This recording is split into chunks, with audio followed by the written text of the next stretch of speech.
nüüd sa oled.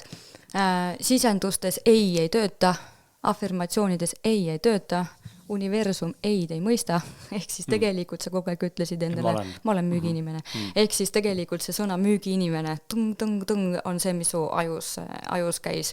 Et need, et muidugi sinna juurde, kui sa veel ütleks, et ma olen, siis see on veel võimsam, eks ole, aga see ma ei ole, see on nagu kaob ära.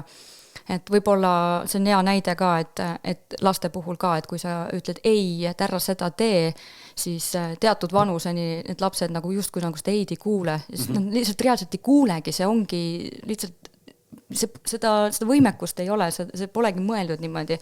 Ehk siis see juba ka näitab seda, et ei eksisteeri. Selles mõttes, et erinevad asjad, mis me ütleme, et ma olen see ja ma tahan seda ja mulle meeldib see ja kõik sellised asjad, need on tegelikult enese sisendused. Küll aga seal sõltub nüüd see, et milline see kavatsus on, kuidas seda ütled, millise emotsiooniga seda ütled, kui tugevalt sa seda ütled.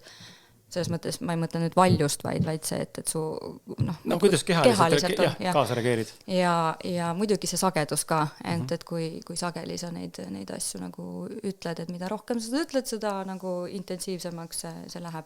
Et NLP-ga seda seletada on selles mõttes lihtne, et kõik need kordused loovad nagu ajus neid tugevaid selliseid neuroühendeid ja aju lihtsalt hakkabki sealt neid seoseid looma ja ta kuidagi otsibki just neid lahendusi, sest sa koondad oma tähelepanu läbi nende sisenduste, eks ole.